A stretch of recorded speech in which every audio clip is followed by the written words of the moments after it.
Good evening ladies and gentleman. Break के बाद आज के इस थीम स्पीक्स का कार्यक्रम में आप सभी का हार्दिक स्वागत है। हमेशा हम थीम स्पीक्स में उन किस्सों कहानियों को लेकर आते हैं जो हमारी ज़िंदगी में कहीं ना कहीं किसी न किसी फॉर्म और शेप में हमें इफ़ेक्ट करती है। ऐसी चीज़ें जो ज़िंदगी में हो सकता है कि सीधे इफ़ेक्ट ना करे, लेकिन कहीं ना कहीं हमारे बैक माइंड में वो सारी चीज़ें चला करती हैं। मैं उन सारी चीज़ों के बारे में हम थीम स्पीक्स में डिस्कस करते हैं। इस नेक्स्ट 30 मिनट्स में हम उन विषयों पर चर्चा करेंगे जिन्हें हम कह सकते हैं कि कई बार हकीकत कुछ और होती है, दुनिया कुछ और देखती है और कहा और सुना कुछ और जाता है। लेकिन हम हमेशा ये कोशिश करें कि सच क्या है, जिसे हमने बचपन से ये सीखा है कि सच की तरफ आपकी एक जर्नी और आपकी एक यात्रा है। मैं जिस भारत को 1 महीने पहले या 2 महीने पहले छोड़कर आया, वहाँ मैंने देखा कि लोग अमन और चैन से रह रहे हैं, एक दूसरे के सुख और दुख में आड़े आ रहे हैं। जहाँ विशेष बात जो मैंने मेरे पिछले 30 वर्षों में देखी है, वो सबसे बड़ी बात कि वहाँ ये नहीं देखा जाता कि आप किस धर्म से हैं या किस संप्रदाय से हैं या किस क्षेत्र से हैं। और वो जो डाइवर्सिटी का जो खूबसूरत फ़लसफ़ा, कहने के लिए नहीं, किताबों के लिए नहीं और किसी विशेष प्रेजेंटेशन के लिए नहीं, बल्कि जीवन जीने के लिए जो डाइवर्सिटी का फ़लसफ़ा जिसे मैंने सजीव देखा है, वो शायद मैंने भारत में देखा है। उस भारत के बारे में जब मैं कई बार यहाँ न्यूज़पेपर्स में, बड़े बड़े मैगजीन्स में या बड़े बड़े टॉक शोज़ में अलग बातें सुनता हूँ, तो मुझे लगता है कि कहीं कुछ गड़बड़ है, या फिर क्या मैं उस भारत को भूल गया हूँ जिस भारत के बारे में ये चर्चा कर रहे हैं। तो मैं भारत के अलग अलग रूपों को देखता हूँ। जब मैं उन रूपों को देखता हूँ तो अभी रिसेंटली एक नई खबर आई कि सोशल मीडिया पर अलग अलग खबरें चली। उन खबरों के बाद में मैं ऐसा कह सकता हूँ कि दुनिया के अनेक देशों में एक छोटा सा तूफान आ गया। क्या वो तूफान जायज़ था? क्या वाकई में भारतीय दूसरे लोगों का सम्मान नहीं करते? जिस तरह का भ्रम और जिस तरह की स्थितियाँ हमेशा हम सबके सामने होती हैं। आज हमारे साथ 2 नामी गिरामी अतिथि हैं जो अपने अपने क्षेत्रों में महारथी हैं। मेरे पहली अतिथि हैं खुशबू जी जैन। पेशे से वो सुप्रीम कोर्ट ऑफ इंडिया में लॉयर हैं और वहाँ पे हमें आर्ट लीगल के नाम से प्रैक्टिस करती हैं खुशबू जी जैन। और मेरे दूसरे अतिथि हैं जिन्हें आज की डेट में कहा जाए तो कह सकते हैं कि जैसे ट्विटर पे ट्रेंड है, ठीक उसी तरह से ट्विटर पे सेंसेशन है। उनका नाम है नवीन कुमार जी जिंदल, जिन्होंने रिसेंटली कह सकते हैं कि एक बहुत बड़े तूफान जो सोशल मीडिया पर क्रिएट हुआ है, आप उन्हें पा सकते हैं। दोनों मेरे विशेष अतिथियों का इस कार्यक्रम में आपका स्वागत है। जैसा कि मैंने पहले कहा कार्यक्रम की शुरुआत में, ये ठीक लगता है जब आप 2 दिल्ली वालों के बीच में, और मैंने सुना है कि दिल्ली वाले बहुत दिल वाले होते हैं, तो शायद ये इस चीज़ को आज महसूस करने का समय है। मेरा पहला सवाल जब मैंने शुरू किया कि मैं 1-1.25 महीने पहले ही मैं भारत आया, मैंने भारत को देखा, तो मुझे लगता है कि वो वही भारत है जिसे मैं पिछले 30-40 साल से देखता आ रहा हूँ। जहाँ सभी लोग आनंद से रह रहे हैं, एंजॉय से रह रहे हैं, जहाँ लोगों में डाइवर्सिटी के उस फलसफे को वो एंजॉय करते हैं। लेकिन जब हम अलग अलग जगहों पे, अलग अलग सेमिनार्स में, अलग अलग न्यूज़ मीडिया में, अलग अलग जगह हम अलग अलग खबरें देखते हैं, तो हमें लगता है कि क्या कहीं दूसरे भारत का रिप्रेजेंटेशन है। मेरा बहुत सीधा सवाल है नवीन जी आपसे कि आपने जो ट्वीट किया जिसके कारण ये इतना बड़ा कह सकते हैं कि चाय की प्याली में तूफान आया है, वो ट्वीट आपने ऐसा क्यों किया? रन भाई, इससे पहले की कड़ी में जाना पड़ेगा। 27 मई को एक डिबेट के दौरान हमारे प्रवक्ता को बड़ा प्रवोक किया गया, और जो प्रवोक किया गया वो भी कोई छोटा मोटा नहीं है। मतलब भगवान शिव के बारे में, शिवलिंग के बारे में, भगवान राम के बारे में अनाप शनाप क्या नहीं बोला गया, जिसके कारण हमारी प्रवक्ता ने उनको जवाब देते हुए रिबटल में कुछ बातें कही। लेकिन उसके बाद इतना अधिक बवाल नहीं था। 27 तारीख के बाद 28 तारीख से इस देश में कुछ पॉलिटिकल पार्टियों के माध्यम से चलने वाले टूल किट के कुछ लोगों ने, यानी कि भारत के कुछ लोगों ने भगवान राम, भगवान शिव, माता दुर्गा, लक्ष्मी, सब के बारे में अपशब्द, अनाप शनाप वो शब्द लिखे हैं जिसको मुझे भी भेजे हैं, जिसको मैं दोहरा भी नहीं सकता।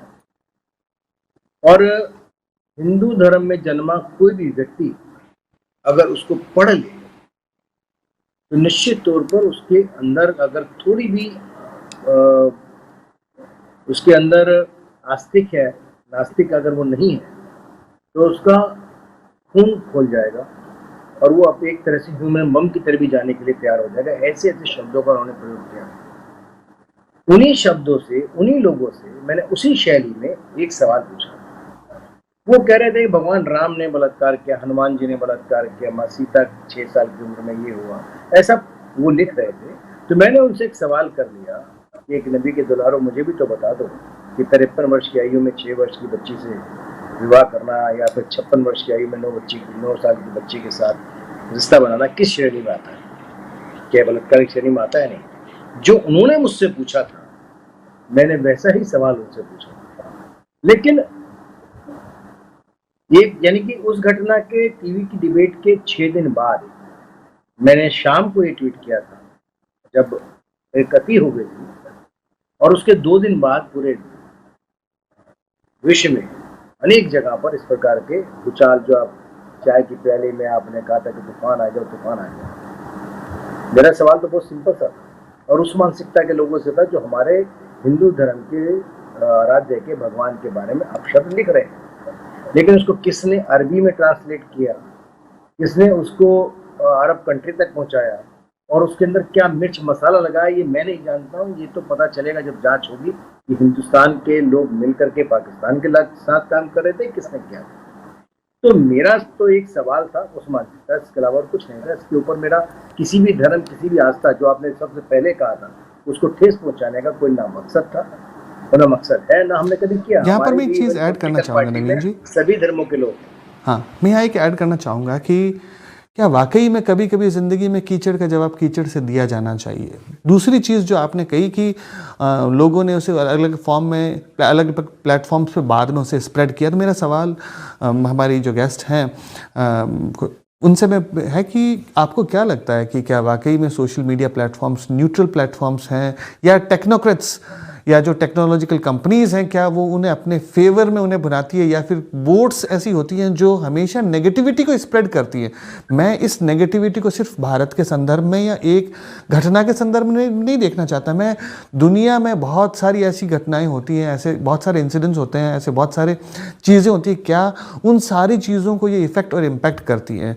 सो खुशबू जी, आपको क्या लगता है कि ये जो टेक्नोलॉजिकल वर्ल्ड है, क्या वाकई में वो बायस्ड ह्यूमन बीइंग को बना रहा है, या फिर नेगेटिविटी और हेट्रेड को स्प्रेड करने का भी एक मीडियम है?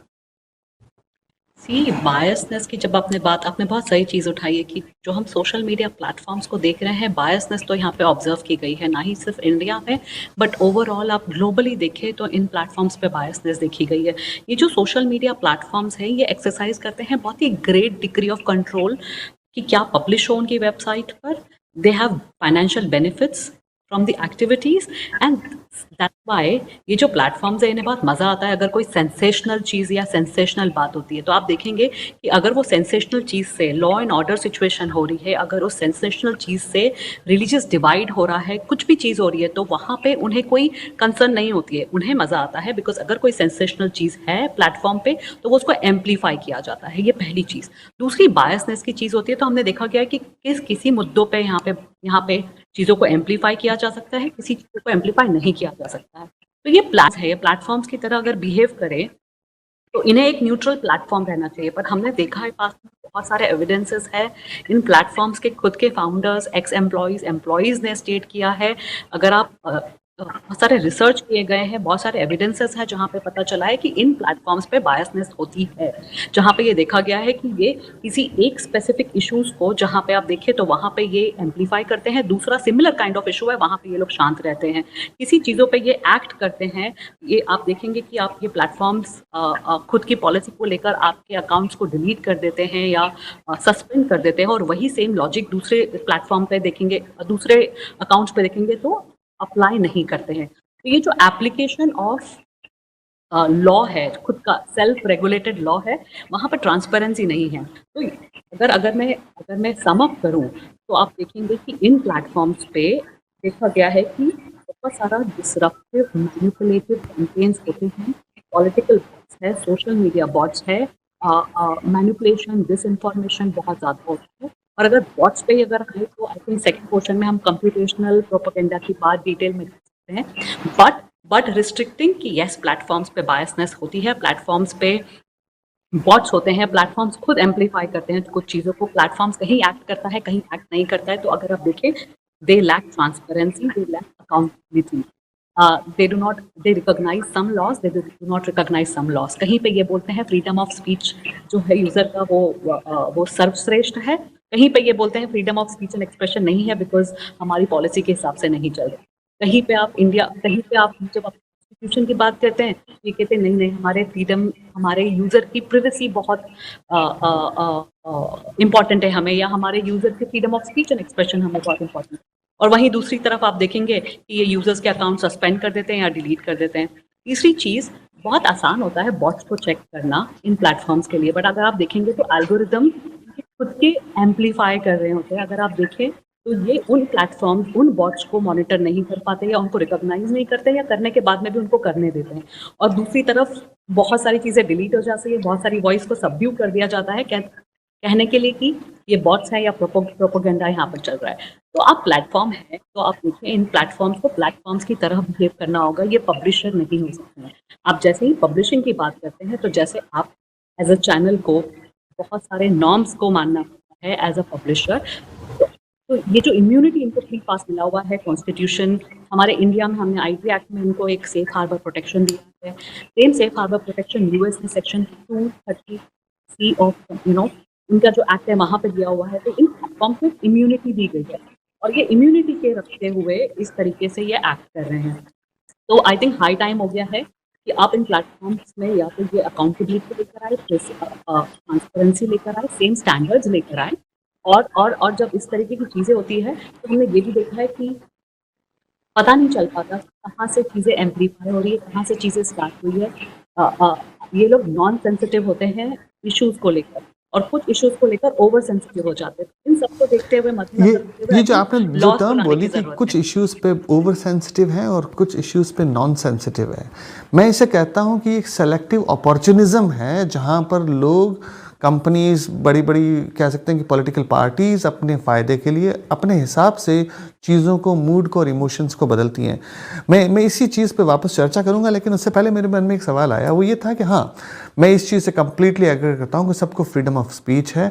मैं इस चीज़ से भी एग्री करता हूँ कि दुनिया में जितने भी लोग हैं, इंसान हैं या इंसानों की जिनमें आस्था है, उनका हमेशा सम्मान होना चाहिए और सम्मान और आस्था के ऊपर कभी ऐसे प्रश्न नहीं होने चाहिए जिससे किसी के मन में ठेस पहुँचे। जब ये सारा कुछ हुआ, ये इतने दौर की चीज़ें हुई, कह सकते हैं कि एक इंटरनेशनल इशू बना। मैंने कई मैगजीन्स में, बीबीसी में और अनेकों यहाँ जो इवन जो मेन स्ट्रीम मीडिया प्लेटफॉर्म्स हैं उन पर इन सारी चीज़ों के बारे में रिपोर्ट पढ़ी। मुझे ऐसा लगा कि क्या वाकई में भारत इस दिशा में जा रहा है। और मैंने ये भी पढ़ा कि वहाँ की जो रूलिंग पार्टी, उन्होंने क्या एक्शन लिया। नवीन जी, मेरा आपसे सवाल है कि रूलिंग पार्टी ने जो एक्शन आप पर लिया, क्या आप उससे सहमत हैं? क्या आपको लगता है कि जो आपके लीडर्स हैं, क्या आप उनके जो उन्होंने ये एक्शन लिया या उनकी सोच से क्या आप सहमत हैं, या आपको क्या लगता है कि ये एक सही और सकारात्मक कदम था? देखिए, कभी कभी देश यानी कि राष्ट्र के लिए सरकार और संगठन, अगर आप उसके कमिटेड वर्कर हैं, उस पर विश्वास रखते हैं, उसके लिए बलिदान देना पड़ता है। ये तो एक छोटा सा बलिदान है, मैं अपने देश के लिए या सरकार, अपने संगठन के लिए इससे बड़ा बलिदान भी दे सकता हूँ। लेकिन मैं एक बात पूछना चाहता हूँ। अभी खुशबू जी ने बहुत बेहतरीन बात की, उसमें कुछ बात मुझे अच्छी लगी, जो ज़्यादा अच्छी लगी। उसमें उन्होंने कहा कि फ्रीडम ऑफ स्पीच की बात की। तो आज भारत में कांग्रेस पार्टी हो, समाजवादी पार्टी हो या फिर आम आदमी पार्टी हो या AIMM जो असदुद्दीन ओवैसी की पार्टी, वो इनके नेता टीवी डिबेट पर किस प्रकार की बातें करते हैं, हिंदू धर्म का कितना अपमान करते हैं, भगवान महादेव के बारे में किस अनर्गल बातों को बोलते हैं, माँ सीता के बारे में, दुर्गा देवी के बारे में, माँ सरस्वती के बारे में, हमारे आराध्य, हमारे भगवान के बारे में आप शब्द कितना बोलते हैं। क्या उनके नेता जो मांग कर रहे हैं कि मेरे को फांसी की सजा हो जाए, मैं उनसे पूछना चाहता हूँ, अपने नेताओं पर उन्होंने कोई कार्रवाई नहीं करनी चाहिए क्या? ऐसे लोगों को बाहर निकालने का एग्जाम्पल उनको सेट नहीं करना था क्या? बट उनकी अपेक्षा केवल भाजपा से है, क्योंकि भारतीय जनता पार्टी राष्ट्रवादी संगठन है और भाजपा ने कहा कि भाई इतना ज्यादा आपके सोशल मीडिया पे बोलने से, मेरे और नुपुर के बोलने से ये समस्या हुई तो हम आपको सस्पेंड करेंगे। हमने एक पर नहीं लगाया, हमने कहा ठीक है, संगठन सर्वोपरि है। आपने कहा, हमने माना कि देश के लिए, सरकार के लिए और संगठन के लिए तो छोटे मोटे बलिदान है। नहीं, मैं इस चीज़ से सहमत हूँ कि देश के लिए, समाज के लिए, इवन मानवता के लिए या फिर दूसरे लोगों के लिए, ह्यूमैनिटी के लिए यदि हमें कहीं झुकना पड़े तो कोई विशेष बात नहीं। पार्टियां भारत की हैं, उन पर आखिरकार फ्रीडम और स्पीच की जो बात करते हैं वो लागू नहीं होनी चाहिए क्या?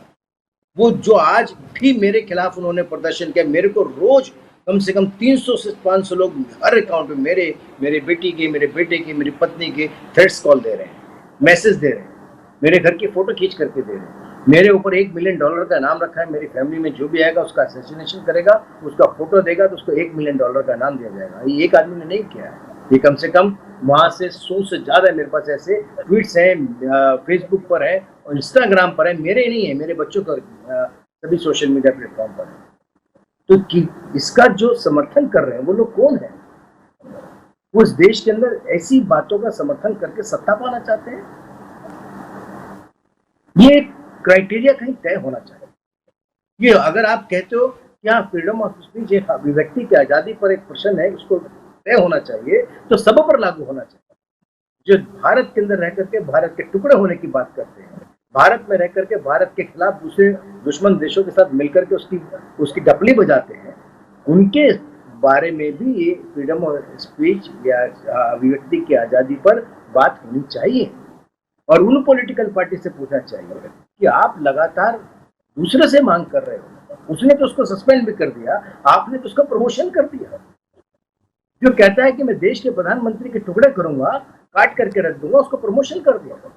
जो कहता है कि इस देश के अंदर रहने के लिए जगह नहीं है, यहाँ हिंदू मुसलमान को रह नहीं सकता है, ये सरकार सबको आगे की भट्टी में झोंक रही है। जो इस देश के मुसलमानों को भड़काने का काम करता है, जो इस देश के हिंदुओं को बांटने का काम करता है, उस पर कोई कार्रवाई नहीं करता, पॉलिटिकल पार्टी भी नहीं करती। बड़ा दुर्भाग्य है इसका। एक विशेष बात, छोटी सी बात आपसे नवीन जी शेयर करना चाहूँगा। मैं मानता हूँ कि परिवार पर, स्पेशली बच्चों पर, घर की महिलाओं पर जो थ्रेट्स आ रही हैं उसका ज़बरदस्त आदमी के ऊपर प्रभाव पड़ता है। मैं जब स्कूल में था तो ये सुना करते थे कि मजहब नहीं सिखाता आपस में बैर रखना, हिंदी है हम, वतन है हिंदुस्तान हमारा। ये जो फीलिंग तब स्कूल का दौर था उस समय, ये जो स्कूल में यदि कहीं ना कहीं टीचर ने सिखा दिया, वो सारी चीज़ें मन में गहरे कहीं बैठ जाया करती थी, क्योंकि इसके अलावा हमारे पास उस दौर में सूचना का या इन्फॉर्मेशन का कोई दौर नहीं था। लेकिन ये 2005 या 2010 के बाद जो कह सकते हैं कि एक्सप्लोजन ऑफ इन्फॉर्मेशन जो हुआ, लोगों के पास हज़ारों अलग अलग मीडियम से जो इन्फॉर्मेशन आने लगी, और इन्फॉर्मेशन का कंट्रोल पेरेंट्स से, कम्युनिटी से, सोसाइटी से और गवर्नमेंट से हटकर जब थर्ड पार्टीज़ के पास चला गया, जिसे वो इन्फ्लुएंस कर सकते हैं अपने हिसाब से, मुझे लगता है उसका बड़ा इम्पैक्ट पड़ा है। मेरा खुशबू जी आपसे सवाल है कि हम जिस विषय पर बात कर रहे थे कि कहीं ना कहीं कुछ कंपनीज हैं या फिर कहीं ना कहीं ऐसे मीडिया प्लेटफॉर्म्स भी होते हैं जो कहीं ना कहीं ओवर सेंसिटिव हो जाते हैं और कहीं कहीं अंडर सेंसिटिव हो जाते हैं। मीन्स जो उनका सेलेक्टिव अपॉर्चुनिज्म है वो वाकई में कैसे डिसाइड होता है, और वो सिविलाइजेशन की इस दौर, सिविलाइजेशन की इस यात्रा को कैसे इफेक्ट करता है। जी बिल्कुल बिल्कुल सही क्वेश्चन उठाया है आपने। अगर आप देखें तो यहाँ पे नैरेटिव कंट्रोल होता है by shadow banning using its policy. ये खुद की पॉलिसी अपनी रखते हैं और यहाँ पे इनके, जैसे मैंने बोला था, इनके पास में कोई ट्रांसपेरेंसी नहीं है, कोई अकाउंटेबिलिटी नहीं है। कोई आप देखेंगे कोई बहुत छोटा सा इशू होता है जिसका स्क्रीनशॉट लिया जाता है और वो बहुत अच्छे से एम्पलीफाई हो जाता है, नैरेटिव बिल्डिंग हो जाती है, जिससे आप सोसाइटी में डिवाइड लेकर आ रहे हैं, आप सोशल डिस्टर्बेंस हो रहा है, पब्लिक ऑर्डर इफेक्ट हो रहा है जिस चीज़ से, या कम्युनल डिवीजन है जो हाइटेंड हो रहा है। ये सारी सिचुएशन हो सकती है और इसके बाद में भी ये जो प्लेटफॉर्म्स है ये नहीं बताते हैं कि ये कहाँ से स्टार्ट हुआ है। आप जो ट्रेसेबिलिटी की बात करते हैं वो नहीं पता चलता। अब दूसरी चीज़ अगर आप देखेंगे तो यहाँ पे ना एक कॉम्प्रिहेंसिव अंडरस्टैंडिंग जो होती है उसकी कमी है, क्योंकि आप देखेंगे कि जो भी इंस्टेंसेस इन प्लेटफॉर्म पे हो रहे हैं उसको लेकर समझ नहीं आ पा रही होती है। कुछ इवेंट होते हैं जिनको आप ब्लो आउट कर देते हैं, ब्लोन आउट ऑफ प्रोपोर्शन कर देते हैं। कहीं पे सिमिलर काइंड के इश्यूज होते हैं जहाँ पे आप डिस्कशन ही नहीं कर पाते किसी चीज़ का। और यहाँ पर अगर आप देखेंगे कि ये जो प्लेटफॉर्म्स हैं ये प्रोन होते हैं अब्यूज़ के, अब्यूज़ और मिसयूज कुछ सर्टन ग्रुप ऑफ पीपल और एलिमेंट्स और पार्टीज। आप देखेंगे प्लेटफॉर्म्स पे ये चीज़ बहुत बहुत रैम्पेंट तरीके से हो रही है। अब यहाँ पे कमी किस चीज़ की है? कहाँ यहाँ पे कोई सेम्बलेंस ऑफ लॉ नहीं है, कोई ऑर्डर नहीं है, कोई law law law law of order नहीं है, कोई एथिक्स की बात नहीं है यहाँ पर, कोई न्यूट्रलिटी नहीं है, स्टैंडर्डाइजेशन नहीं है, कोई नेचुरल जस्टिस नहीं है, लैक ऑफ अकाउंटेबिलिटी, ट्रांसपेरेंसी, कोई ऑडिट ट्रेल नहीं है इन प्लेटफॉर्म्स का, ये किस तरीके से एक्ट करते हैं, कोई रीज़न नहीं दिया जाता है इनकी तरफ से कि इन्होंने इस तरीके से एक्ट क्यों किया।